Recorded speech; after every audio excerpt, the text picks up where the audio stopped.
The sun beats down on a quiet stretch of Georgia farmland. The soil is rich, the crops neatly lined, but the air carries tension. A black farmer named David Carter kneels near the rows, inspecting the earth with practiced eyes. His hands are rough, scarred from years of work, yet steady. To him, farming is discipline, order, peace, but peace never lasts long when arrogance drives by. A police cruiser slows at the edge of the dirt road. Two officers inside eye the farmer suspiciously, as if his very presence is a crime. Officer Blake, the driver, smirks. "What do we have here? Playing farmer, huh?" His partner, Officer Jennings, chuckles. "Looks suspicious, out here alone, probably trespassing." Blake pulls the cruiser onto the field, tires grinding dirt. The engine growls louder than necessary, a warning growl. David looks up calmly, sweat glistening on his brow. He stands, dusting his jeans. "Afternoon, officers," he says evenly. Blake sneers. "What are you doing out here?" David tilts his head. "Farming, on my land." Jennings laughs harshly. "Your land? You sure about that? Folks like you don't usually own this much." The words hang heavy, dripping with venom. David's jaw tightens, but he doesn't react. He's heard worse, endured worse. Blake steps closer, hand resting on his holster. "Got ID? Proof this is yours?" David studies him quietly. "Do you demand that from every farmer or just me?" The officers exchange a glance, their arrogance fueling each other. Jennings mutters, "We got a report of suspicious activity. Black male loitering near property that doesn't belong to him." David exhales slowly. "There was no report. You made that up." Phones rise in the distance. Neighbors at the edge of the road pull out cameras, recording. The scene unfolds, streamed live before either officer notices. Blake barks louder, trying to reassert control. "Hands where I can see them! Now!" David raises his hands slowly, his calm demeanor contrasting the officer's aggression. "This is my land. I've worked it for years." Jennings circles him like prey. "Or maybe you're hiding something. Drugs? Weapons?" David's eyes harden. "I'm hiding corn and wheat, that's all." Blake shoves him suddenly, forcing him against the patrol car. David doesn't resist. His silence is louder than any shout. The cameras zoom closer. Viewers online type furiously, "What are they doing? He's just a farmer. This is harassment." Jennings pats him down aggressively, finding nothing but a worn wallet and folded papers. He flips through them carelessly, scoffing. "Deed to the land? Big words for someone like you." But then his eyes widen. He pauses, hands shaking slightly. The papers include not just the deed, but military records. His smirk fades as he reads the heading, United States Navy, Special Operations Command. Blake leans over, confused. "What is it?" Jennings swallows hard. He's a Navy SEAL. Retired." The words slice through the tension like a blade. David finally speaks, voice steady, eyes piercing. "That's right. I served this country for over 20 years. Tours overseas you couldn't imagine. Sacrifices you'll never understand. And now I farm my land in peace, until arrogance drives onto it." The crowd gasps. Phones capture every word, comments exploding online. "He's a SEAL! These cops are done! Respect the man!" Blake stammers, trying to regain footing. "That doesn't change." David cuts him off, stepping forward, towering over both men despite his calm tone. "It changes everything. Because you just assaulted a veteran who protected your freedom to wear that badge, and the world is watching." The officers glance around, realizing too late that dozens of phones are pointed at them. Their arrogance collapses into fear. David turns toward the cameras, his voice steady. "This is what arrogance does. It harasses without cause, assumes without proof, and disrespects without shame. But dignity doesn't bow. Not in the field, not in uniform, not anywhere." The crowd erupts in cheers. The livestream viewer count skyrockets, hashtags already forming. Hacha Farmer Seal, hashtag dignity, on the field, hash justice. For David. The officers back away, suddenly small, suddenly powerless, because arrogance thought it found an easy target, but instead, it found a Navy SEAL. The video of David Carter's confrontation spreads faster than wildfire. Within hours, it's trending across social media platforms. Headlines flash, "Black farmer harassed by police turns out to be Navy SEAL veteran." Commentators on late-night shows shake their heads in disbelief. "They picked the wrong man," one anchor says. At his farmhouse, David sits at the kitchen table, scrolling through messages pouring into his phone. Veterans groups send words of support. Strangers across the country thank him for his service. His sister Angela paces nervously nearby. "David, this is everywhere," she says, worry etched on her face. "Do you realize what you've started?" David sips his coffee slowly, his expression calm. "I didn't start anything. They did. All I did was stand still and let the truth speak." Angela shakes her head. "But they're going to fight back. Those officers, the department, they won't just roll over." David leans back, eyes steady. "Then let them. I fought battles overseas harder than this. I know how to face enemies in the dark, and this enemy hides behind a badge." Meanwhile, inside the police precinct, chaos brews. Officer Blake slams his fist on the desk. "We didn't know he was a SEAL. How were we supposed to know?" Jennings looks pale, replaying the moment in his mind. "It doesn't matter. The cameras caught everything. We shoved him, we mocked him, we're finished." Their captain storms into the room, face red. "Do you realize what you've done? You didn't just harass a man, you humiliated this department. He's a decorated veteran. The governor's office is already calling. You two may have just sunk us all." Blake mutters bitterly, "Why's everyone acting like he's a hero? He's just some farmer now." The captain glares. "He earned the right to farm in peace, and you clowns trampled it." Across town, news crews swarm David's property. Microphones push toward him as he stands at the fence, arms crossed. "Mr. Carter, what's your message to the officers who targeted you?" one reporter asks. David's voice is calm but sharp. "My message is simple. Respect is not optional. I served this country for 2 decades. I've been shot at, blown up, and left friends behind who never came home. And yet, on my own soil, I was treated like a criminal because of the color of my skin. That should never happen to anyone." The clip goes viral. Hashtags multiply, hashtag SEAL Farmer, #respect our veterans, #justice. For David. Crowds begin to gather at Riverton Plaza, the same square that has seen countless protests. This time they carry candles and signs. "Farmers feed us, veterans protect us." Inside his home, David watches the news. Angela sits beside him, her worry giving way to pride. "They're chanting your name," she whispers. David shakes his head. "They're not chanting for me. They're chanting for dignity. That's bigger than me." But not everyone cheers. On police radio channels, murmurs of resentment spread. Some officers complain, "We're being thrown under the bus." Others whisper darker thoughts. He thinks being a SEAL makes him untouchable. The department faces mounting pressure. The mayor holds a press conference declaring, "What happened to David Carter was unacceptable. We stand with our veterans, and we stand with justice." But questions swirl. Will Blake and Jennings be punished? Or will the system protect them? Late that night, David sits on his porch, candle flickering beside him. He writes in his worn journal, "Today, arrogance thought it won. But arrogance forgot that I've stood against worse. They may wear badges, but I wear scars. And scars don't bow." The crickets chirp around him, the farmland quiet once more. But inside the city, the storm is just beginning. Because arrogance thought it found a farmer. But the farmer was a warrior. And now the whole nation knew it. Morning breaks with a different kind of sound on David Carter's farm. Instead of the usual hum of tractors or the rustle of crops, it's the drone of news helicopters circling above. Satellite trucks line the dirt road, reporters clustered by the fence. What started as a local story has exploded into a national storm. David steps outside in his worn boots, shielding his eyes from the sun. Angela follows, shaking her head at the spectacle. "You'd think we were in the middle of a movie premiere," she mutters. One reporter shouts from the fence, "Mr. Carter, do you plan to press charges?" David pauses, then answers steadily. "My fight isn't about revenge, it's about change.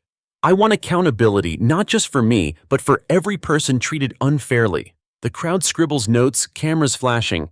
His words stream live to millions, replayed on morning shows across the country.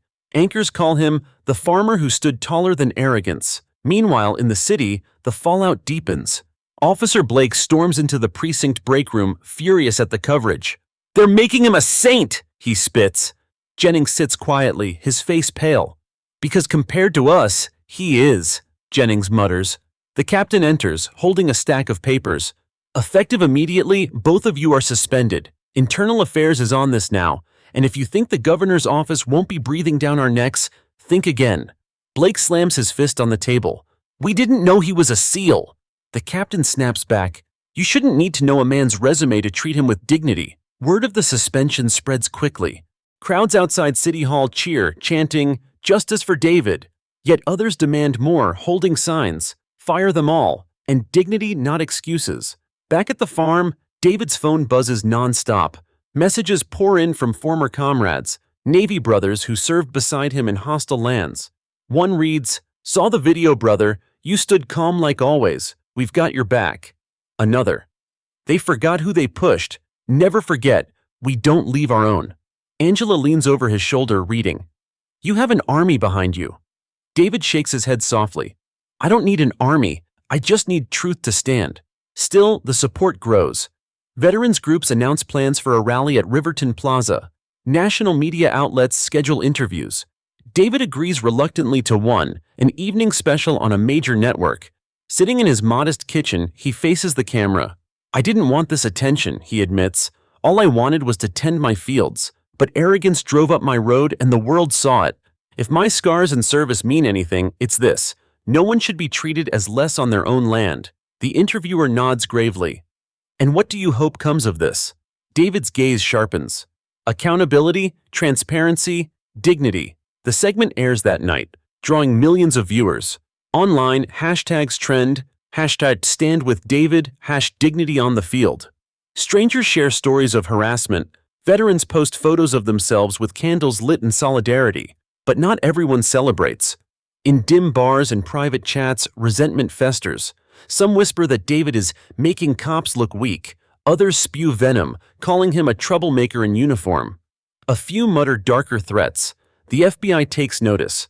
Agents arrive at David's farm, introducing themselves formally. "Mr. Carter, we believe extremists may target you. We'd like to increase security around your property." David studies them calmly. "I've lived through worse ambushes than this, but if you want to guard my land, I won't stop you." That night, as the farm quiets, David sits on his porch, journal in hand.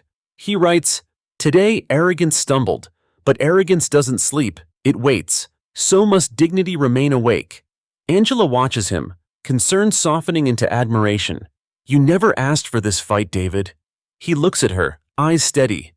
"No, but I was trained never to walk away from one." The candle on the porch flickers against the night wind, steady, unyielding. Because arrogance thought it could silence a farmer, but instead it awakened a warrior. And this time, the whole country was listening. The rally at Riverton Plaza begins as a spark but grows into a fire. Veterans in uniform, farmers in boots, students with handmade signs all gather in solidarity for David Carter. Candles light the evening, their glow reflected in hundreds of cameras broadcasting live. From the stage, Angela speaks first. Her voice trembles, but conviction carries it.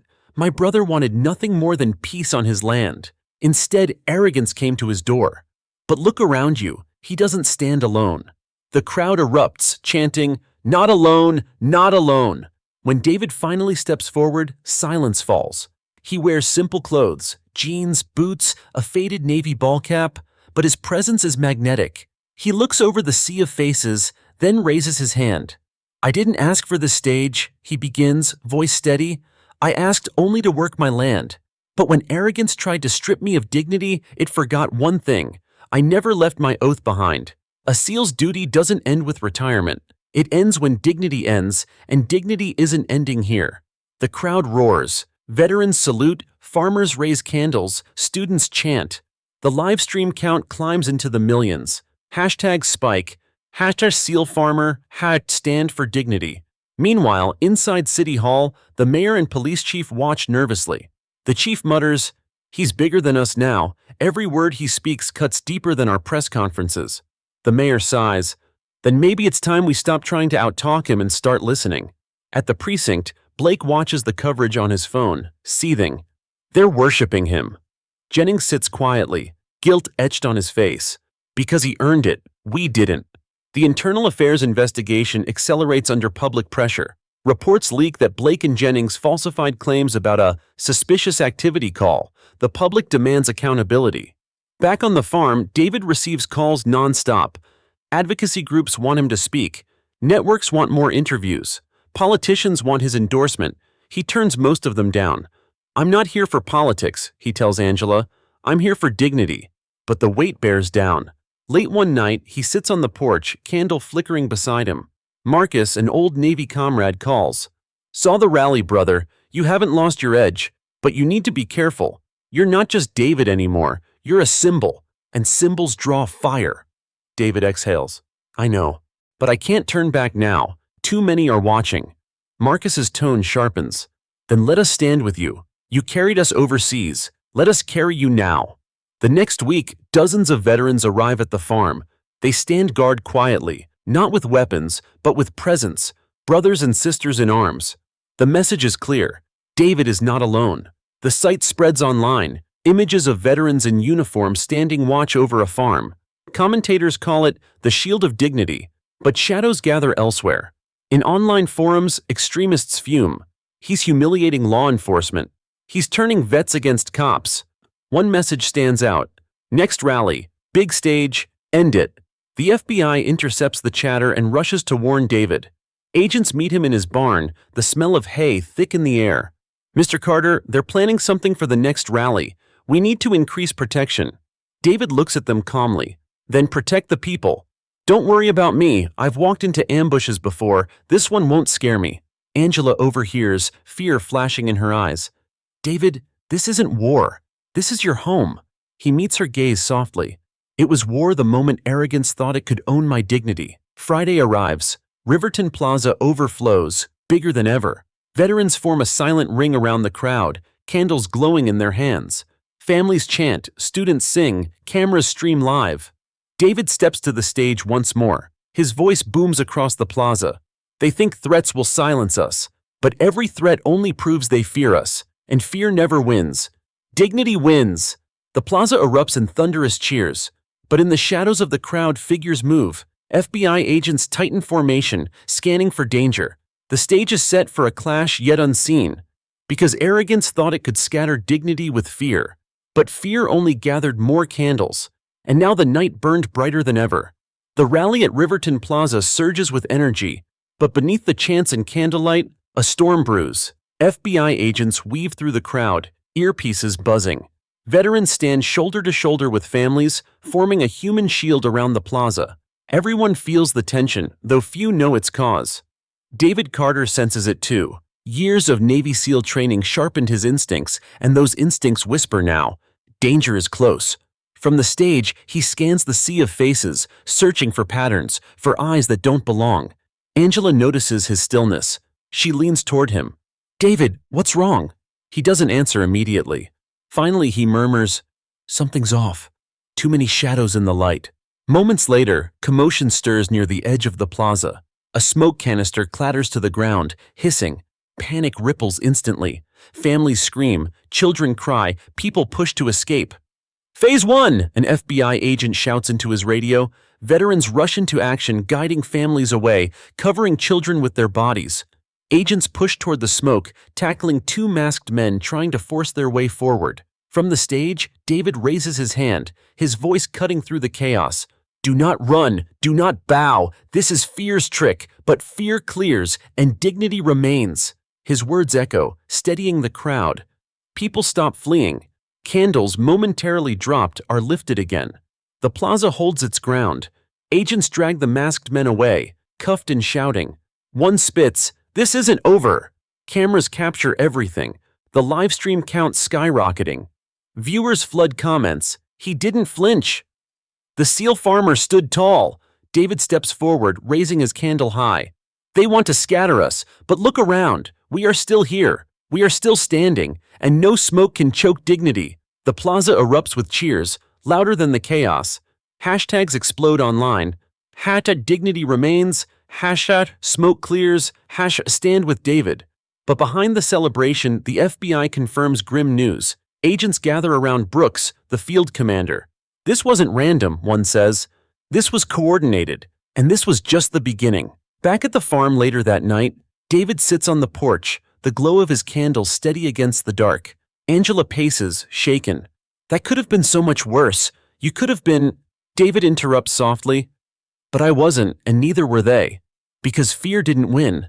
Angela's eyes glisten. Why do you never let yourself be afraid? He looks at her, voice calm. Because I learned long ago that fear isn't the absence of danger, it's the absence of resolve. And if I lose resolve, they win. Across the nation, news anchors call the rally a turning point. One commentator says, "For the first time, we saw fear try and fail." Editorials describe David as a farmer with the heart of a soldier and the voice of a leader. But in a hidden warehouse on the edge of town, extremists seethe. Carter's calm under fire enrages them. One slams his fist on the table. Every time we strike, he makes it a victory. Another growls, "Then we strike harder." Phase 2. Back at the precinct, Blake and Jennings watch coverage in silence. Jennings mutters, "He's untouchable now." Blake's jaw clenches. Nobody's untouchable. The next morning, David's farm is flooded with visitors. Strangers leave candles on his fence posts. Veterans arrive unannounced, saluting before heading off. Children drop off hand-drawn posters that read, "Thank you for standing." David gathers them quietly, placing them in his barn like sacred artifacts. He doesn't smile, but his eyes soften. Later that day, a group of reporters ask, "Mr. Carter, what's next for you? Do you plan to run for office?" David shakes his head. "I'm not a politician, I'm a farmer. My only campaign is for dignity. That's it." The clip trends immediately. Campaign for dignity. That night, Marcus calls from out of state. "Brother, you've lit a fire, but fires spread fast, and fires draw winds. You need to be ready." David answers calmly, "I've lived through worse winds, this one won't blow me down." Still, as he closes his journal, he writes, "Tonight, fear tried smoke. Tomorrow, it will try fire. But dignity has weathered worse storms, and storms always pass. Because arrogance thought smoke could scatter dignity, but dignity turned smoke into proof, and the fire had only just begun." The morning after the attempted attack, David Carter wakes to silence. The farm is calm, dew glistening on rows of crops, birds perched on fence posts. Yet he feels the weight of the night before pressing on him. Angela enters the kitchen, phone in hand. "David, you need to see this." She sets it on the table, a news anchor speaking. The failed disruption at Riverton Plaza has only amplified support for David Carter. Crowds across the nation lit candles last night, calling it a stand for dignity. Clips play of vigils in other cities, New York, Chicago, Los Angeles. Families gather with candles, chanting the same words, "Not invisible, strong." David leans back in his chair, arms crossed. "It's bigger than Atlanta now." Angela nods. "It's bigger than you." Meanwhile, in Washington, senators argue on the floor. Some call for urgent police reform, pointing to David's case as the catalyst. Others push back, accusing him of undermining law enforcement. Yet the momentum is undeniable. His story has become the nation's mirror. At the precinct, Blake fumes. He paces the locker room, muttering, "He's making us look like fools." Jennings sits silently, rubbing his hands. "Maybe we were fools." Blake glares. "You think he's some hero? He's just a farmer playing soldier." Jennings whispers, "He doesn't have to play. He already was one." The tension between them grows. Internal affairs investigators roam the halls, questioning officers, reviewing footage. Everyone knows Blake and Jennings won't escape the fallout. Back on the farm, veterans continue arriving. Some are David's old comrades, others strangers united by service. They take turns walking the property line, their presence quiet but powerful. Angela shakes her head in disbelief. "Your farm looks more like a base than a homestead." David answers softly, "It's not a base. It's a promise that I'm not standing alone." The FBI visits again, briefing him in the barn. "Mr. Carter, our intel confirms Phase 2 is underway. They're regrouping. This time, it won't just be smoke. They want spectacle." David listens calmly, arms folded. "Then be ready. But don't protect me. Protect the people." One agent insists, "You are the people right now. You're the symbol they're aiming at." David shakes his head. "I'm just the reminder. The people are the movement." That night, he returns to Riverton Plaza for another vigil. The square glows with candles, families filling every corner. Children hold posters reading, "Farmers feed us, veterans protect us." The chants begin before he reaches the stage. When David steps forward, silence falls. He raises his candle, voice steady. "They thought smoke would scatter us, but smoke cleared. They think threats will silence us, but threats fail." What they forget is this: dignity doesn't bow. Not to arrogance, not to chaos, not to fear. The plaza erupts, chants rolling like thunder. Cameras beam his words worldwide. Online, hashtag spike again. #dignity doesn't bow. #stand with David. But in the shadows, Carter, the extremist leader, watches from a hidden corner. His eyes burn with fury. Every word he speaks makes them stronger. Phase 2 must remind them who holds power. His followers nod, their faces grim. Plans are whispered, maps drawn. This time, their aim is not disruption, but destruction. Back at the farm, Angela confronts David. "You need to stop these rallies. They're going to kill you." He looks at her calmly, voice low. "Angela, I've walked into ambushes where survival was a coin toss. I'm still here, not because fear kept me safe, but because resolve did. And I won't abandon it now." She fights tears. "You're not just my brother anymore. You're theirs. The whole country's brother. Doesn't that scare you?" David's gaze softens. "Every day. But scared doesn't mean stopped." Later, he sits on his porch, journal open. He writes, "The storm is building." They call it Phase 2. But storms don't scare farmers. We wait them out, we brace, and when they pass, the land stands ready again. He closes the book, lights his candle, and whispers into the night, not invisible, strong, because arrogance thought fear could scatter dignity. But fear only planted seeds. And those seeds were growing into something unshakable. The sun sets over Atlanta with a strange heaviness, as if the city itself senses what's coming. Riverton Plaza prepares for another vigil, but this one feels different. Flyers have circulated online, urging families to bring lanterns, not just candles. "Light the night brighter than fear," the slogan reads. By dusk, the square is transformed. Strings of lanterns sway between lampposts, their glow casting warm halos over the crowd. Children laugh, holding mason jars with flickering lights. Families gather closer together, a unity stronger than any threat. From the rooftop of a nearby building, Carter watches through binoculars. His jaw tightens. "They're celebrating while mocking us. Tonight we remind them who we are." Beside him, his men fidget with duffel bags. Inside are not bombs, but devices meant to shock and terrify. Industrial-grade fireworks, smoke grenades, and loud explosive charges. One follower grins nervously. "This will scatter them for good." Carter growls, "It won't scatter, it will shatter." Meanwhile, David Carter makes his way to the plaza. Veterans flank him, not as bodyguards, but as brothers. Angela walks beside him, her candle clutched tightly. She whispers, "David, what if tonight is the night they try something bigger?" He answers softly, "Then tonight is the night we prove bigger fails." On stage, David takes his place. The crowd hushes, waiting. He raises his candle. "They call this Phase 2, he begins, his voice carrying through the square. "They promise chaos, they promise fear. But look around. What do we see? We see light. We see families. We see courage. Chaos cannot live here." The crowd roars. Chants rise. "Not invisible! Strong!"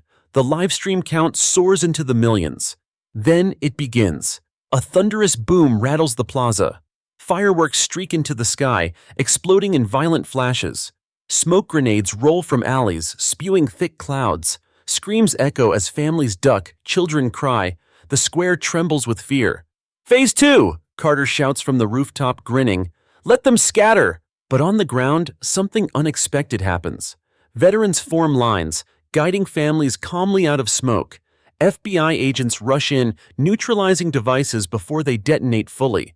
Marcus, David's old comrade, seizes a smoke grenade and hurls it back into the street, where it fizzles harmlessly. David stands firm on the stage, voice booming through the chaos. "Do not run! Do not bow! This is noise, not power! This is smoke, not strength!" The crowd steadies. Parents lift children onto their shoulders, chanting louder than the explosions. Candles rise through the haze, flames defiant. From the rooftop, Carter's grin falters. Why aren't they scattering? His men glance nervously, realizing the attack is failing. David steps forward, candle raised high. His voice cuts through the noise like a blade. Every boom, every smoke cloud is proof of one thing, that they are afraid of us, and fear never wins. Tonight they lose again. The plaza erupts. Chants thunder louder than fireworks. Fear never wins. Fear never wins. On the rooftop, Carter curses, Agents swarm the building, storming the stairwell. His men panic, abandoning bags, fleeing into the night. Carter snarls, shoving past them. Cowards! But within minutes, he too is cornered, tackled to the ground. Cameras capture the moment live, the image spreading instantly, the so-called mastermind brought down by his own failure. Back in the plaza, David continues speaking, even as smoke clears. They tried to break us with noise, but noise fades. What remains is this: our dignity, our unity, our light. Families cheer, candles raised. The livestream comment feed floods. He didn't flinch. A farmer stronger than fire. Phase 2 failed. By midnight, headlines blaze. Extremist plot foiled. Candlelight over chaos. Analysts call it the most powerful image yet. A farmer standing calm while chaos crumbled. At the farm later, Angela finally exhales. You could have died, David. He sits on the porch, journal in hand, candle glowing. Death isn't the enemy, Angela. Silence is. And as long as we speak, we live. She sits beside him, tears in her eyes. You scare me. He smiles faintly. Then I'm doing it right. Courage isn't the absence of fear. It's choosing to stand anyway. He writes in his journal, tonight arrogance tried thunder, but thunder fades. Dignity remains. Because arrogance thought explosions could drown out dignity. But dignity turned explosions into echoes, and echoes always fade. The morning after the failed Phase 2 attack, Atlanta wakes to a new reality. Images of David Carter holding his candle high while fireworks exploded around him dominate every screen. Commentators replay the footage, marveling at his calm. One anchor calls it, "The night dignity stood louder than chaos." On social media, hashtag surge, hashtag fear, never wins, hashtag farmer strong, Phase 2 failed. Across the country, families post photos of themselves holding candles on porches, sidewalks, and town squares. The movement has spread beyond Atlanta. It's national now. At his farm, David sips coffee on the porch, Angela beside him. She scrolls through her phone, shaking her head. Look at this. Vigils in Boston, Seattle, even small towns. They're all carrying candles for you. David corrects her gently. Not for me, for dignity. Angela looks at him, worry mixing with pride.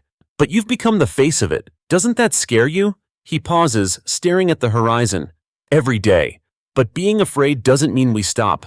It means we stand anyway. Meanwhile, in a federal interrogation room, Carter sits shackled, his arrogance flickering. Agents lay photos of the failed attack in front of him. You've lost, one says flatly. Carter snarls. You think this ends with me? He can't protect them forever. His words ring hollow. Even he knows dignity is winning. Back at the precinct, Blake fumes as officers whisper around him. Jennings, pale and silent, mutters, We're done, Blake. Internal Affairs has us cornered. Blake growls, They'll forget. The noise will fade. But deep down, he feels it. His arrogance is cracking. That evening, Riverton Plaza hosts another vigil. This time, it feels less like protest and more like celebration. Families sing, veterans salute, children draw chalk hearts on the pavement. When David steps on stage, the crowd quiets instantly. They tried thunder, they tried smoke, they tried fear, he says, raising his candle. But thunder fades, smoke clears, fear fails. What remains is this, us, our light, our dignity. The crowd erupts, phones capture the moment, live streams climbing into the millions. But behind the glow, the FBI remains on edge. Brooks, their lead agent, pulls David aside afterward. Mr. Carter, intelligence suggests splinter groups are forming. Carter's arrest hurt them, but it also made you a bigger target. They're calling for a Phase 3. David studies him calmly. Then Phase 3 will fail too, because arrogance always does. Brooks presses, You can't keep standing in the open. You're a symbol now, but you're also human. David's eyes narrow. I survived ambushes overseas that made last night look like fireworks on the 4th of July. If dignity bows because I hide, then arrogance already won. Later at the farm, Marcus arrives with more veterans. We're staying, he says simply, not as guards, but as witnesses. If they come again, they'll face us too. Angela watches as men and women in uniform walk the fence line, their presence calm, steady. Your farm looks like it's under siege, she mutters. David answers softly, not siege, sanctuary. News of the veterans' presence spreads. Photos of them standing watch over crops and barns trend online under Harass shield of dignity. People see not just a farmer, but a movement defended by those who once defended the nation abroad. Inside his journal that night, David writes, "They call it Phase 3, but storms don't scare farmers. We endure, we plant through them, and when the storm passes, the land stands stronger." Angela reads over his shoulder and whispers, "Do you ever get tired of being the strong one?" He closes the journal, staring at the candle flickering between them. Every day. But tired doesn't mean broken.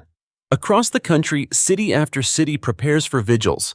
Governors speak cautiously, mayors declare support. What began as one farmer's humiliation has become a national reckoning.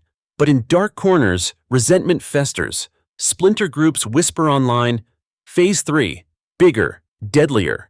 Because arrogance thought fireworks could scatter dignity. But fireworks only lit the sky and revealed just how strong dignity had become. Phase 2's failure should have crushed the extremists, but instead it splinters them. Some slink away, ashamed. Others grow angrier, darker. In encrypted chat rooms, whispers rise. Phase 3, maximum chaos. End the farmer. The FBI intercepts fragments of the chatter. Brooks gathers his team in a dimly lit conference room, screens glowing with transcripts. "They want spectacle," he says grimly. "Something catastrophic. We don't know when or where, but Carter is at the center of it." An agent leans forward. "They're desperate." Desperation is unpredictable and dangerous. Meanwhile, at the farm, David Carter tries to live simply. He tends the fields, repairs a broken fence, and greets neighbors who stop by with gifts of food and thanks. Yet even in these quiet moments, he feels the weight of eyes watching. Veterans patrol the property line, their presence steady but silent. Angela notices the fatigue in her brother's face. "David," she says gently one evening, "you can't keep carrying the whole country on your shoulders." He sets down his tools, gazing at the horizon. "I'm not carrying the country, I'm carrying dignity. And dignity doesn't bow." Angela presses, "But what if Phase 3 is bigger than you can handle?"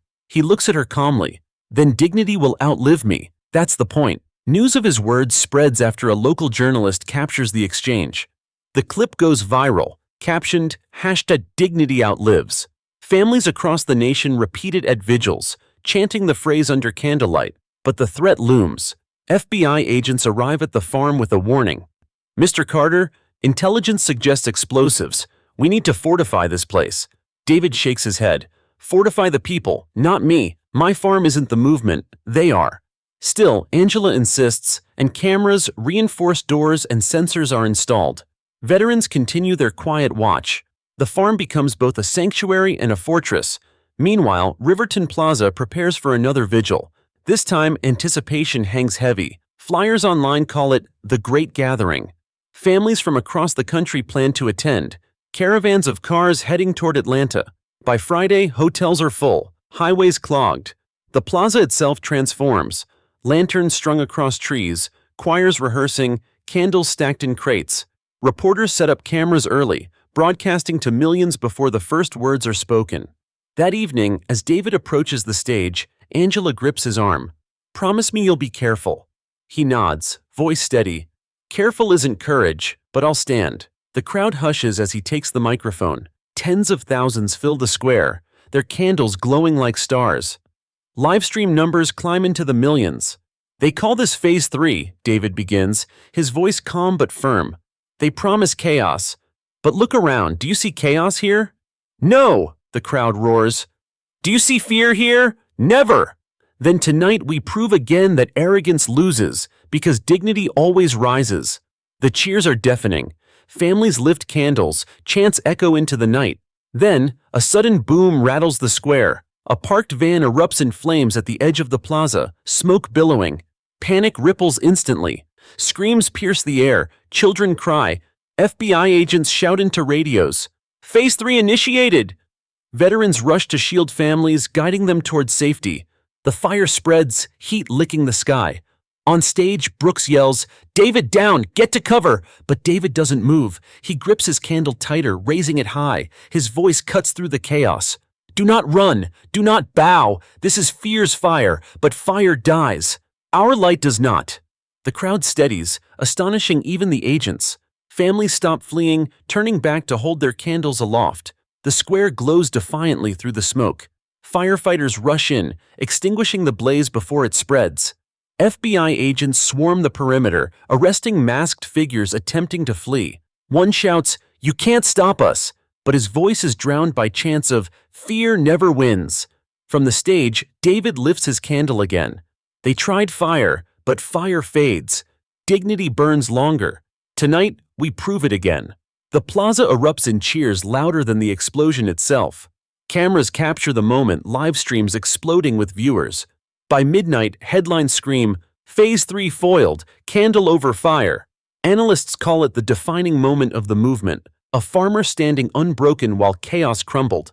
Later that night, back at the farm, Angela confronts him, tears in her eyes. "You could have died." David takes her hand gently. "We all could have, but if we ran, dignity would have died instead. And that's a death I won't accept." He writes in his journal, "Tonight they tried fire, but fire fades. What endures is light, because arrogance thought flames could destroy dignity, but flames only revealed how brightly dignity burned." The smoke from the van fire still lingers in Atlanta's memory, even days later. News stations replay the footage of David Carter standing firm, his candle raised while chaos erupted around him. Commentators call it the fire that failed. Across the nation, vigils multiply. In New York's Times Square, thousands hold candles under glowing billboards. In small towns, families gather at courthouses and schools, chanting, "Fear never wins." The movement has become unstoppable. At the farm, David watches these broadcasts quietly. Angela sits beside him, scrolling through messages on her phone. "David, listen to this one. I was ready to give up, but your courage gave me mine back." She looks at him, eyes wet. "You don't just stand for you anymore. You stand for all of us." David exhales. "That's the weight, Angela, and the responsibility." Meanwhile, in Washington, momentum builds for sweeping reform. Senators cite David's story during debates. One rises on the floor and declares, "If dignity can withstand smoke, fire, and fear in a plaza, surely it can withstand accountability in our institutions." Applause fills the chamber, but not everyone applauds. In the shadows, extremists fume over their failures. Splinter groups form, fractured but dangerous. Online, a chilling phrase repeats, "Phase 4, final act." The FBI intercepts chatter and rushes to the farm. Brooks meets David in the barn, his face grim. They're not done. They're planning something bigger. This time, it won't be smoke or fire. They want to end you, David. David looks at him calmly. "They've wanted that from the start, but this isn't about me. If they strike, they'll prove what I've said all along. Fear is desperate, and desperation always loses." Brooks slams a folder onto a hay bale. "You can't keep doing this. You're human, Carter. One bullet, one blast, and this ends." David's jaw tightens. "No, Brooks. If I fall, the movement doesn't end. It rises. Because dignity doesn't belong to me. It belongs to them." Later, as night falls, David writes in his journal, "They call it Phase 4. They think it's the final act. But dignity doesn't end with a phase. It endures." Angela watches him, fear etched on her face. "How can you be so calm?" He smiles faintly. "Because I've already faced death. What scares me isn't dying. It's failing to live with dignity." The next Friday, Riverton Plaza fills again. This time, the anticipation is electric, almost reverent. Families arrive early, candles and lanterns in hand. Reporters broadcast live from every corner. Overhead, drones scan the skies, security tighter than ever. David steps onto the stage, the crowd roaring his name. He raises his candle, voice steady as stone. "They promised fire would end us, but here we stand. They promise fear will silence us, but here we speak. They promise chaos will scatter us, but here we unite. Tonight, we show them again, dignity does not bow." The cheers shake the plaza, but on the edge of the crowd, movement stirs. A figure pushes forward, reaching into a bag. FBI agents pounce instantly, tackling him before he can act. The bag spills open, wires, a crude device. Gasps ripple, but the threat is neutralized in seconds. David doesn't flinch. He holds his candle higher. "You see, they tried again and again they failed. Because arrogance always falls and dignity always rises." The crowd roars louder, chants thundering. "Dignity rises! Dignity rises!" Headlines blaze by midnight. Phase 4 attempt foiled. Movement stronger than ever. Analysts declare it proof that nothing can break the momentum. Back at the farm, Angela hugs David tightly, tears in her eyes. I thought I was going to lose you. He holds her gently. You can't lose what stands in everyone. I'm just one candle, Angela, but now there are millions. That night, he writes his final words of the day in his journal. They thought fire would kill us. They thought fear would silence us. Now they think Phase 4 will end us. But dignity doesn't end. It endures. Always. Because arrogance thought the final act would close the story. But dignity was just beginning its next chapter. The attempted bombing at Riverton Plaza cements what many already believe. David Carter is no longer just a farmer or even a veteran. He is the symbol of a movement. By sunrise, his face appears on magazine covers, news segments, and social media posts. One headline reads, "The Farmer Who Lit a Nation." But with visibility comes heavier threats. FBI Director Mills holds a press conference in Washington. We can confirm that multiple extremist plots have been disrupted in recent weeks. Phase 4 has failed, but we remain vigilant. David Carter remains a primary target. At the farm, security tightens. Veterans set up shifts, patrolling through the night. Floodlights illuminate the fields. Cameras monitor every corner. Angela shakes her head as she walks past. This used to be home. Now it feels like a fortress. David stands on the porch, candle glowing at his side. It's still home. A fortress isn't defined by walls. It's defined by what it protects. And this place protects dignity. Meanwhile, political momentum builds. In Congress, the National Dignity Act gains traction. Lawmakers cite David's courage during debates. A senator declares, if dignity can withstand bombs and bullets in Riverton Plaza, surely it can withstand accountability in our institutions. Applause erupts in the chamber, yet not everyone cheers. Police unions push back, claiming reforms will destroy morale. On talk shows, critics mock David. He's just a farmer with a martyr complex, one pundit sneers. But his words ring hollow as images of millions holding candles flash across the screen. Back in Atlanta, Riverton Plaza glows again. Families gather weekly now, undeterred by threats. Children skip across the square, their lanterns swaying. Musicians play songs about courage, veterans salute in silence. The plaza is no longer just a place of protest, it has become sacred ground. When David steps on stage, the crowd hushes instantly. He lifts his candle, speaking with the calm authority of a man who has already faced death and chosen to stand anyway. They thought fire would silence us. They thought bombs would scatter us. But here we stand, here we sing, here we burn brighter than ever, because dignity does not bow. The crowd roars. Candles rise like stars across the square, their glow captured by drones overhead, broadcast live to the world. But even as cheers fill the night, Angela notices the toll on her brother. His shoulders sag slightly, his face etched with fatigue. Back home, she confronts him. David, how long can you keep this up? You're carrying millions of people's hope. That weight crushes anyone. He leans back in his chair, staring at the candle flickering between them. I don't need to carry it forever. I just need to carry it long enough for them to carry it themselves. Her voice softens. And what about you? He smiles faintly. I've already lived my share of battles. If this is my last one, it's worth it. That night, David writes in his journal, They think dignity depends on me, but dignity depends on us. My flame may die one day, but the fire has already spread beyond me. Across the country, the fire indeed spreads. In Los Angeles, crowds march with candles through downtown. In Chicago, vigils fill the parks. In Washington, thousands gather outside the Capitol chanting, "Fear never wins." It is no longer just David's fight, it is everyone's. But in a dark cell, Carter, the extremist leader, still seethes. He rants to anyone who will listen. He stole our power. He humiliated us. Guards shake their heads. His words carry no force anymore. He is arrogance stripped bare, raging in the dark while dignity blazes outside. Meanwhile, Richard Hale, the disgraced former officer, watches the news from prison. He mutters bitterly, "He turned every strike into strength." Other inmates laugh. "Face it, Hale, the farmer buried you, and now he's burying them too." The FBI remains cautious.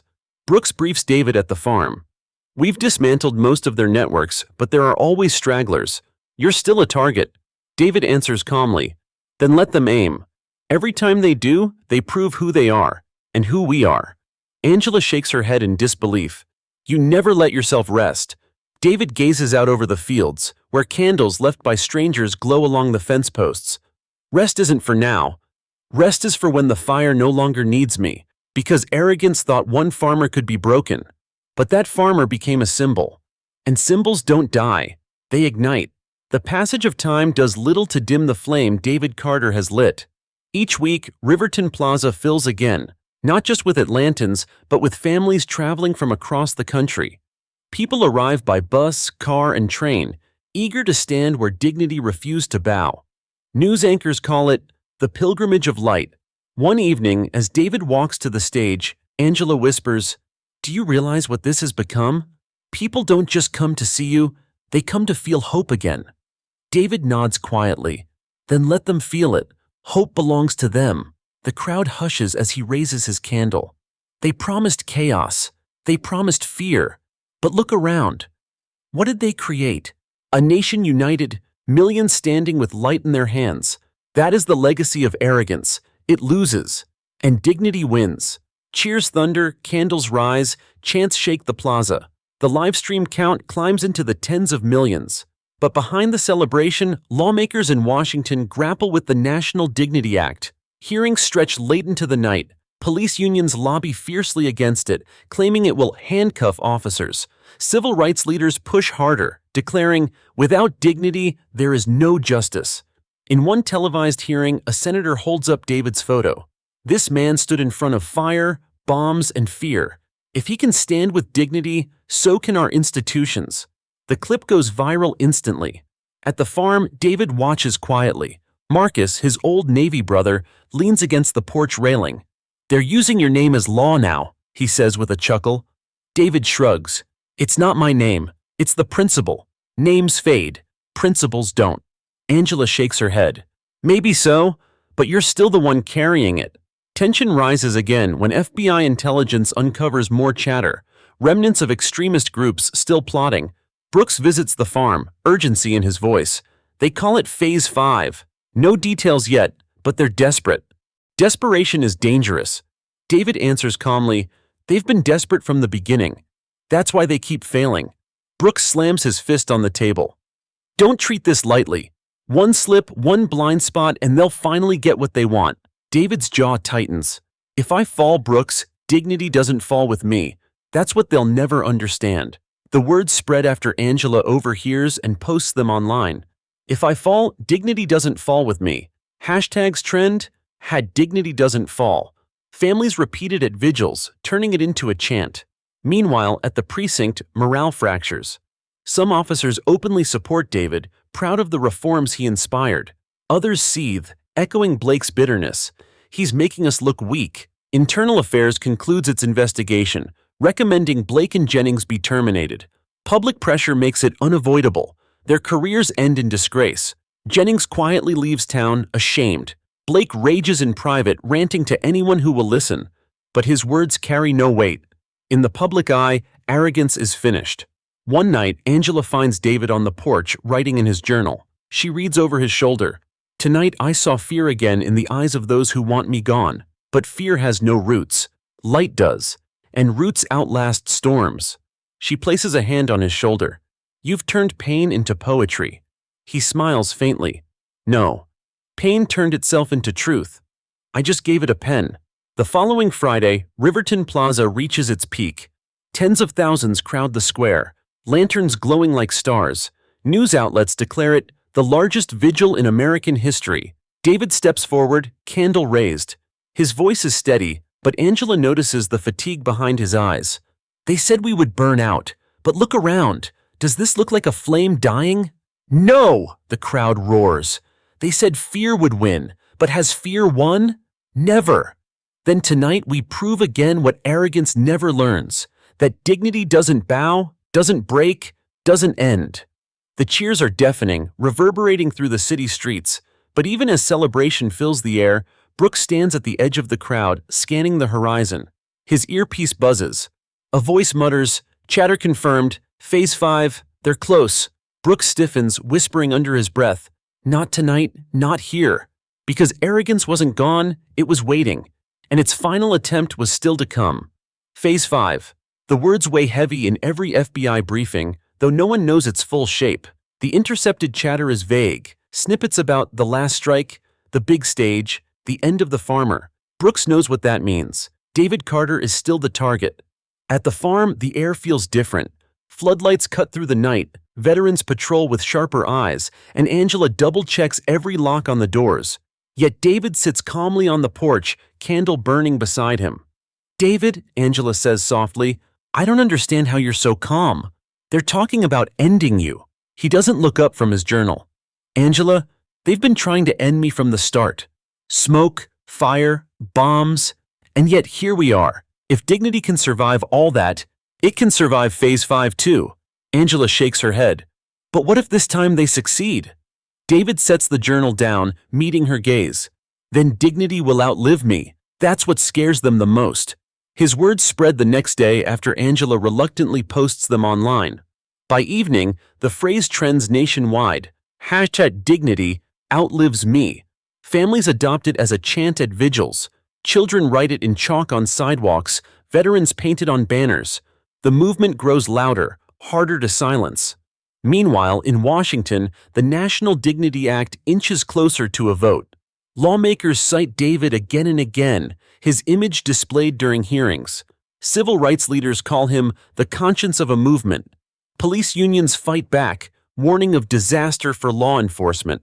The battle lines are clear, but the tide is turning. At the precinct, Blake spirals further. Now jobless, he rants in bars, blaming David for his downfall. Few listen.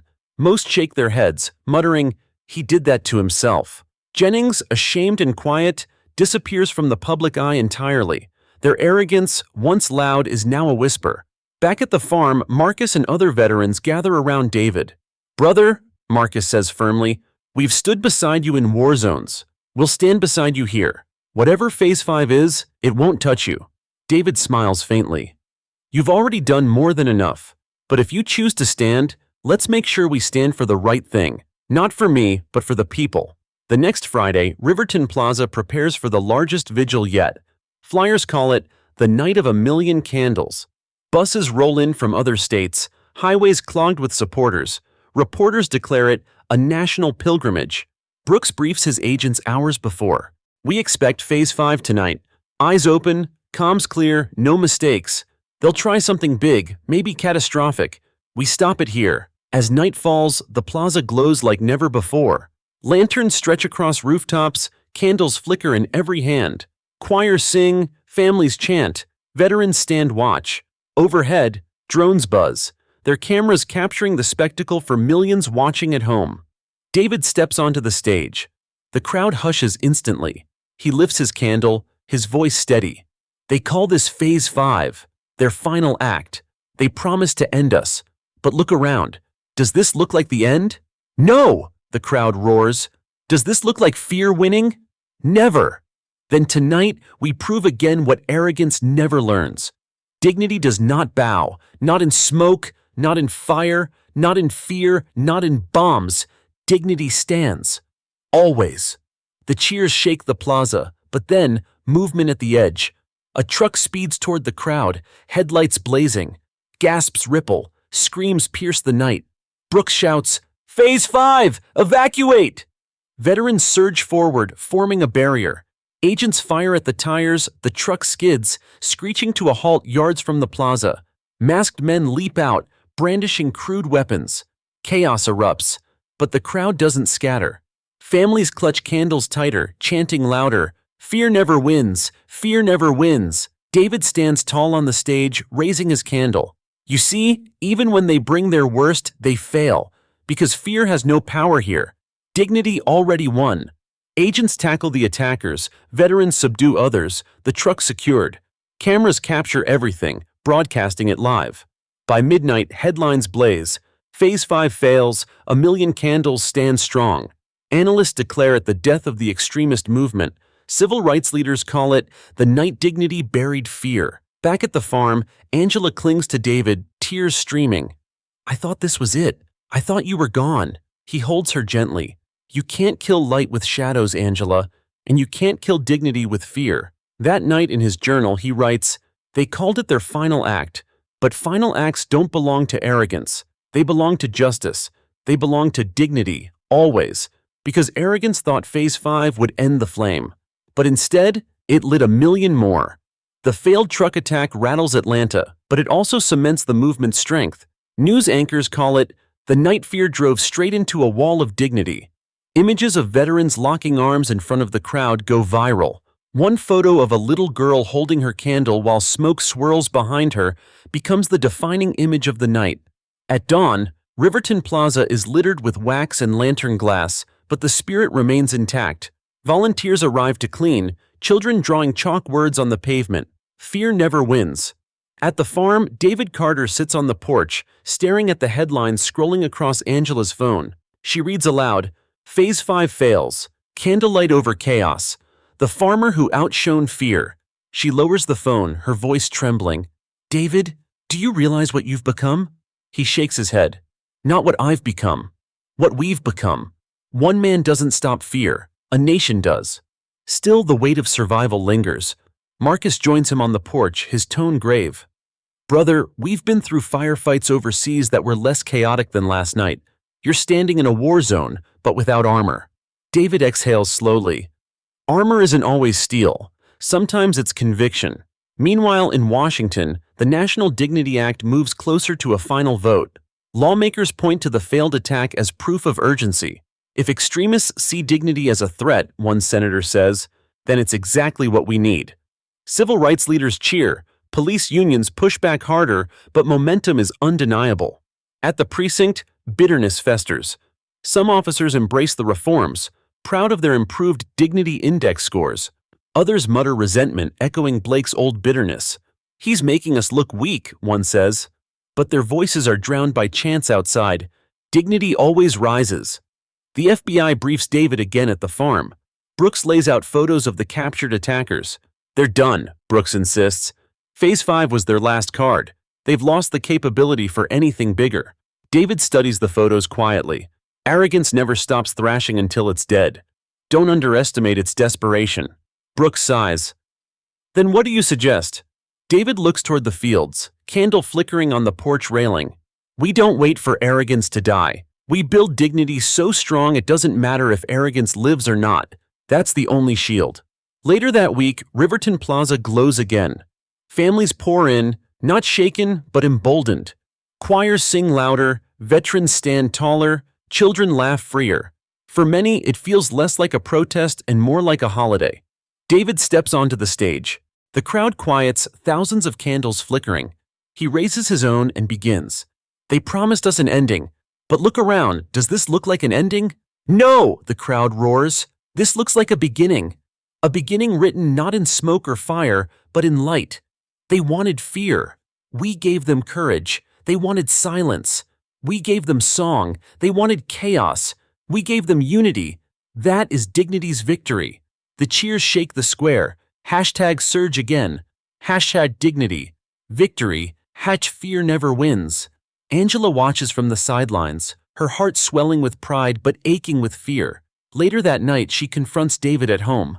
"You make it sound so easy, but every time you stand on that stage, I feel like I'm watching you walk into enemy fire." David looks at her gently. "Maybe you are, but would you rather I walk away and let fear win?" She bites her lip, tears in her eyes. "No, I just want my brother safe." He places a hand on her shoulder. "Safe isn't always possible, but standing is." That night, David writes in his journal, Phase 5 was their ending. But endings don't belong to arrogance, they belong to dignity. And dignity writes beginnings, not conclusions. Meanwhile, across the nation, copycat vigils spread. In Los Angeles, candles line the steps of City Hall. In Dallas, veterans lead families in chants.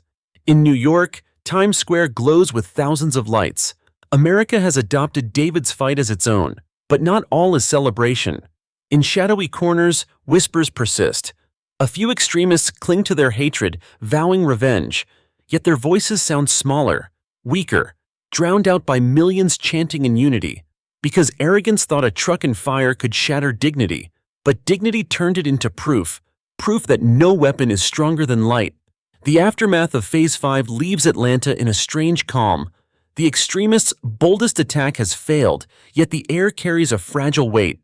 For David Carter, every quiet morning on his farm feels like a gift and a warning. The chickens cluck, the crops sway, but the floodlights on the fence remind him the war is not entirely over. Angela brews coffee in the kitchen, glancing at the newspaper spread across the table. The headline reads, "Phase 5 collapses, dignity movement stronger than ever." She sighs. "It feels like they're out of moves, David. Maybe now you can finally rest." David shakes his head, sipping slowly. Rest isn't for now. Arrogance doesn't die overnight. It lingers, waiting. That's why dignity has to stay awake.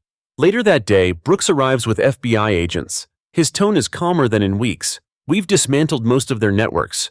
The leaders are in custody. What's left are splinters, loud online, weak in reality." David nods. "But even splinters can pierce if you step on them barefoot. Don't underestimate them." Brooks studies him for a moment, then sighs. "You're right. Still, last week proved something. They can't break you. Not with smoke, fire, or fear. That matters." Meanwhile, in Washington, the National Dignity Act moves closer to a final vote. Civil rights leaders gather outside the Capitol, thousands holding candles in broad daylight. News anchors call it the fire of reform. A senator tells reporters, "This isn't just about one farmer in Georgia, this is about America's soul." At the farm, Angela reads comments from supporters online. "Listen to this. Because of you, I filed a complaint I never thought I had the courage to file. And this one, my son asked to join the cadet program after seeing your story." She wipes her eyes. "David, do you see what you've done?" He looks at her gently. "I didn't do it. They did. I just reminded them they could." That night, Riverton Plaza glows again. Families pour in, veterans stand watch, and candles line every step. Reporters declare it the new American tradition. When David takes the stage, the crowd quiets instantly. "They called last week their final act," he begins, raising his candle. "But arrogance doesn't get to decide endings. Endings belong to justice. Endings belong to dignity. And dignity doesn't end, it grows." The crowd roars. Hashtags explode. Hashtag dignity grows. Hash fear never wins. But even amid cheers, David feels the toll. His shoulders ache. His face shows lines of fatigue. Back home, Angela confronts him. "You're breaking yourself, David. You give and give, but you never take time to heal." He sits on the porch, candle flickering beside him. "Healing isn't for me, Angela. It's for them. Every candle they light heals something bigger than me." She presses, tears brimming. "But what about you? Who heals you?" David looks at her softly. "The fact that they're still standing, that's my healing." Elsewhere in dark cells, the last voices of arrogance fade. Carter, once the mastermind, mutters incoherently about the farmer who ruined everything. Guards ignore him. His words have no weight. Holly sits silently, staring at a TV showing David's latest speech. Even his bitterness feels small now. Across the nation, copycat vigils continue. In San Francisco, thousands light candles on the Golden Gate Bridge. In Chicago, families march through the streets chanting, "Not invisible, strong." In Washington, lawmakers prepare for a historic vote, the Capitol steps already glowing with vigil candles. Marcus joins David at the farm, watching the footage. "You know what this is, brother? This isn't just your fight anymore. It's history." David exhales. "History is only worth something if it teaches. If people forget tomorrow, then we've wasted tonight." Marcus nods. "They won't forget. You've etched it in fire." That evening, David writes in his journal, "Phase 5 failed, but not because of me. It failed because millions stood. If dignity belongs to one man, it dies with him. If it belongs to millions, it lives forever." The candle flickers on his porch, steady against the wind, because arrogance thought chaos could write the ending. But dignity picked up the pen, and the story was still being written. The days after Phase 5 feel like standing on the edge of a storm that has finally broken. Atlanta breathes easier, but no one forgets how close chaos came. For David Carter, life on the farm returns to a rhythm. Crops to tend, animals to feed. But the floodlights and patrols are reminders that peace is fragile. Angela notices the way her brother moves, slower now, more deliberate. She sets a mug of coffee in front of him at the kitchen table. "David, you need to rest. Even soldiers need downtime." He sips quietly. "I'll rest when the fire doesn't need me to tend it." Meanwhile, in Washington, momentum surges for the National Dignity Act. Lawmakers argue fiercely, but public pressure mounts. Vigils outside the Capitol grow larger each night, candles glowing even in the rain. News anchors call it a revolution in real time. One evening, a senator rises on the floor and holds up a photo of David standing against the smoke and fire. If a farmer from Georgia can withstand fear and chaos with nothing but a candle, surely we in this chamber can withstand the weight of reform. Applause shakes the room. At the farm, Marcus and a group of veterans gather for a meeting. Marcus leans against the barn wall. "Brother, you've carried this for months, but this isn't just your fight anymore. The nation's picked it up. Maybe it's time you let them run with it." David folds his arms. "Symbols can't retire, Marcus. Not until the work is finished." Angela interrupts sharply. "And what if the work never ends? Will you burn yourself out while the whole world cheers?" The words hang heavy. David doesn't answer right away. Finally, he murmurs, "If the fire goes out in me, it won't matter, as long as it keeps burning in them." That night, Riverton Plaza glows again. Tens of thousands fill the square, their candles a river of light. Families chant, choirs sing, veterans stand watch. The square no longer feels like a protest. It feels like a tradition, a ritual carved into the heart of the city. When David steps onto the stage, the roar is deafening. He lifts his candle, his voice calm yet unyielding. They called it their final act. They brought trucks, fire, bombs, and still we stand. They said fear would scatter us. But look around, are we scattered? No! The crowd thunders. They said dignity would bow. But do we bow? Never.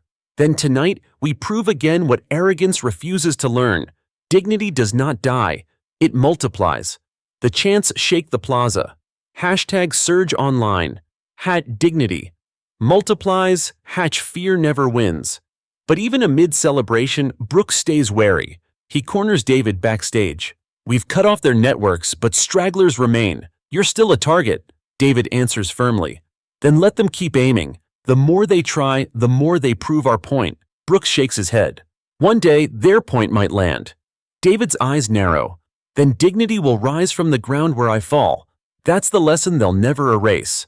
The exchange leaks online. Spreading like wildfire, the phrase trends instantly. "Hatcha rise from the ground." Families adopt it as a chant. Children scrawl it in chalk on playgrounds, veterans paint it on banners.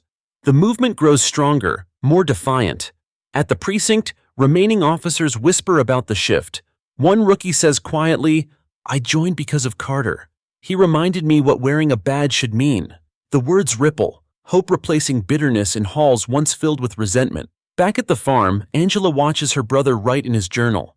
She leans over his shoulder reading, "Dignity is not mine to own. It is mine to tend until it grows too large for one man to carry. Then it belongs to the world." Her voice trembles. "Do you know what you're doing, David? You're planting seeds you'll never see bloom." He closes the journal softly. That's all any farmer ever does. Across the nation, the bloom is already visible. In San Francisco, candlelight lines the Golden Gate Bridge. In Chicago, vigils stretch through the parks. In Washington, lawmakers prepare for a final vote, the Capitol steps glowing brighter each night. Because arrogance thought fire and bombs could end the story. But all it did was light more candles, candles that refused to go out. The Capitol's marble steps glow brighter each night as thousands gather, candles flickering against the Washington skyline. News anchors describe it as a river of light flowing into the heart of democracy. The National Dignity Act is days away from a final vote, and the nation holds its breath. At his farm, David Carter watches the coverage quietly. Angela sits across from him, her face a mix of pride and fear. "Do you see this, David? They've taken your fight and carried it all the way to Washington." He nods slowly. "That was always the goal. Dignity isn't mine, it belongs to them, to everyone." Marcus enters, setting a folder on the table. "Brother, the FBI asked me to share this. They're still tracking remnants of Phase 5. The chatter's thin, but they're calling for something desperate. Phase 6. Angela gasps. "Phase 6? How many phases can they have?" David closes the folder calmly. "As many as they want, but phases don't outlast principles." Meanwhile, in Washington, hearings grow tense. Police union leaders testify against the act, warning it will cripple officers. Civil rights leaders respond with fiery speeches, pointing to Atlanta as proof reform works. A congresswoman holds up David's photo and declares, "If one farmer with a candle can withstand bombs, surely our institutions can withstand transparency." The clip trends instantly. #withstand transparency. Back in Atlanta, Riverton Plaza fills again. Families travel from other states, carrying lanterns painted with David's phrases, "Fear never wins," "Dignity multiplies," "Rise from the ground." The square buzzes with energy, but security remains tight. FBI agents scan the crowd, veterans stand watch. On stage, David raises his candle. His voice carries over the chants. They say they have another phase, but arrogance has no ending. It only has excuses. Dignity, though, it endures. Tonight we show them again that no phase can erase light. The crowd roars, candles lift, chants shake the square, livestream numbers climb into the tens of millions. But in a basement miles away, extremists huddle. Their numbers are smaller now, their resources depleted. Yet their hatred burns. One snarls, "If we can't kill the man, we kill the symbol. Burn the plaza, burn the light."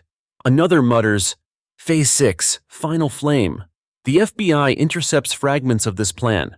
Brooks rushes to the farm with urgency. "David, they're aiming at the plaza itself. They want to torch the heart of the movement." David listens calmly. "Then we guard it. Not with fear, but with presence. If they see we're ready, they'll falter again." Angela snaps, "You can't keep gambling with your life like this." David looks at her softly. "I'm not gambling, I'm planting. Every time I stand, another seed takes root." Friday night arrives. Riverton Plaza gleams with anticipation. Lanterns string across rooftops, choirs sing, families pack every corner. FBI agents monitor rooftops, veterans hold the perimeter, firefighters stand ready. David steps onto the stage. The crowd hushes instantly, their candles glowing like a constellation. He raises his flame high. "They promised fire, but look, our fire is brighter. They promised fear, but listen, our voices are louder. They promised an ending, but tonight we prove again what arrogance can't accept. Dignity writes the ending, not fear." The crowd erupts. Suddenly, movement at the edge. Masked figures push forward with cans of accelerant. Before they can act, veterans surge, tackling them to the ground. Agents rush in, extinguishers ready, neutralizing the threat before it begins. Families gasp, then chant louder, "Fear never wins! Fear never wins!" David doesn't flinch. He lifts his candle higher. "Do you see? Even when they try to burn the plaza, they fail. Because you cannot burn what already burns brighter than fire. That is dignity's truth." Cheers drown out the night. Headlines flash by morning. Phase 6 foiled. Dignity burns brighter. Commentators declare it the nail in arrogance's coffin. At the farm, Angela clings to David, tears brimming. One day they might succeed. He holds her gently. Maybe, but by then it won't matter, because the fire will be in too many hands to extinguish. That night, he writes in his journal, "They tried to burn us, but fire only fed the flame. The plaza stands, the people stand, dignity stands."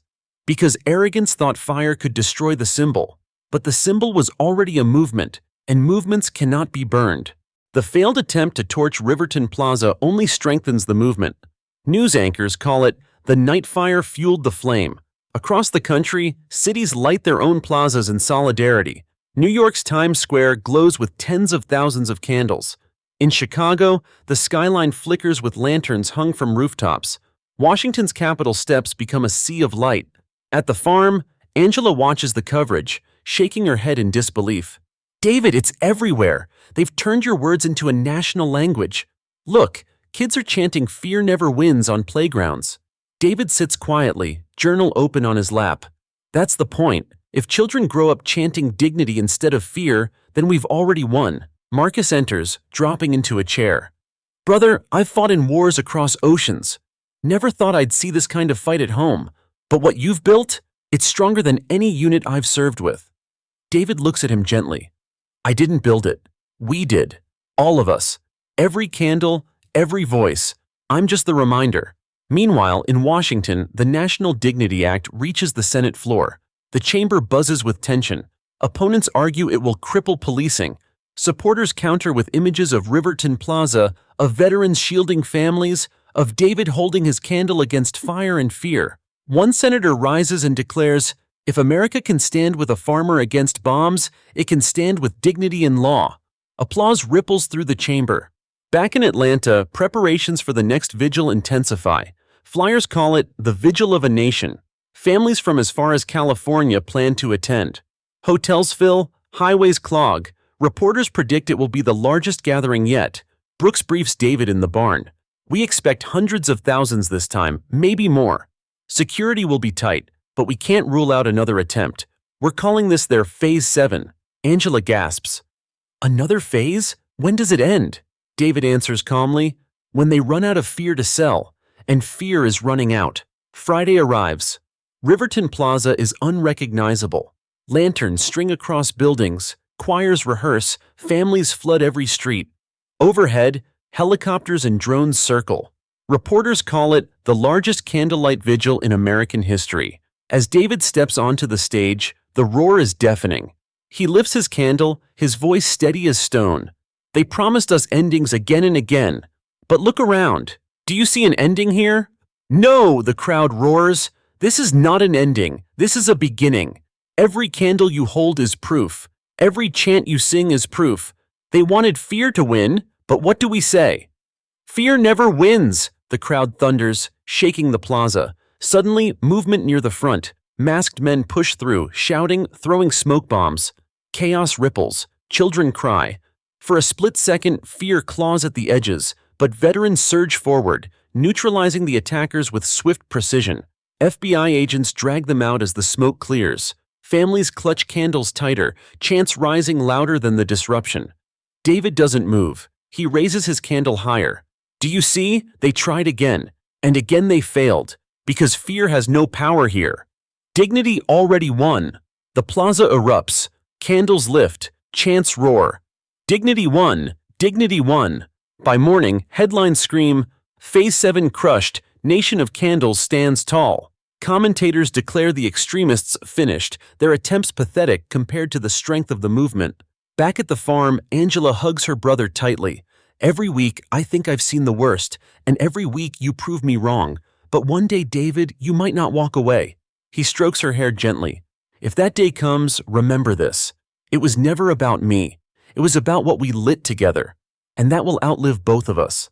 That night, he writes in his journal, they tried Phase 7, but phases end. Dignity does not. It multiplies, it spreads, it outlives. Because arrogance thought fear had endless phases. But dignity only needed one, forever. The failed smoke bomb attack at Riverton Plaza cements what many already suspected. The extremists are running out of weapons, out of energy, out of time. News anchors describe their efforts as a series of failed finales. One headline captures the mood, fear out of breath, dignity still marching. At the farm, David Carter wakes before dawn. He stands on the porch, coffee in one hand, candle in the other, watching the horizon shift from black to blue. Angela joins him, arms folded against the chill. You look like you're waiting for something, she murmurs. David nods slowly. I'm waiting to see if dignity has outgrown me yet. Angela frowns. What do you mean? He turns to her. If this movement still depends on me, then we're vulnerable. But if it belongs to everyone, truly everyone, then it can't be broken. Not by fire, not by fear, not by anything. His words ripple through the day after a reporter catches them on tape during an interview. By nightfall, hashtags trend, #outgrown me, #belongs to everyone. Families adopt the phrases at vigils, chanting them in unison. Meanwhile, in Washington, the Senate prepares for the final vote on the National Dignity Act. Protesters on both sides fill the streets. Police unions wave banners claiming reform will cripple law enforcement. Civil rights leaders march with candles, chanting, "Fear never wins." News anchors call it the clash of light and shadow. Brooks visits the farm with fresh intelligence. His face is tight with worry. David, there's talk of a Phase 8. They're calling it the last ember. Could be small, could be symbolic, but they want to remind the world they still exist. David exhales. Then let them remind the world. Every time they try, they only remind us why dignity matters. Angela snaps. Do you hear yourself? You talk like you're daring them to try again. David places a hand on her shoulder. I'm not daring them, Angela. I'm daring us to stand no matter what. Friday arrives, and with it, the largest vigil yet. Riverton Plaza is packed beyond capacity. Streets for blocks are filled with families carrying candles, veterans in uniform, choirs singing. Reporters declare it the beating heart of a new America. David steps onto the stage. The crowd hushes, waiting. He raises his candle, his voice steady but burning with conviction. They call this their last ember, but embers fade. What endures is flame, and tonight we prove again what arrogance cannot accept. Dignity's flame burns brighter than any ember of fear. The crowd roars, candles rise, chants thunder. But then, a sudden commotion near the rear of the plaza. A small group unfurls a banner, shouting obscenities, throwing handfuls of black powder into the air. Smoke rises, children cry. For a moment, fear claws at the edges. Veterans move swiftly, shielding families. FBI agents surround the agitators, dragging them out before real damage is done. The smoke clears quickly. It was nothing more than theatrics. David doesn't flinch. He lifts his candle higher. Do you see? Their so-called ember was nothing but ash, and ash cannot stop a flame. The crowd erupts, louder than ever. Chants of "ash cannot stop a flame" echo through the plaza, picked up by live streams, spreading across the nation within hours. By midnight, headlines read, "Phase 8 burns out, ash against fire." Commentators declare the extremists finished, their final gesture pathetic compared to the strength of the movement. At the farm that night, Angela collapses into a chair, exhausted. Every week, I think we've seen the end.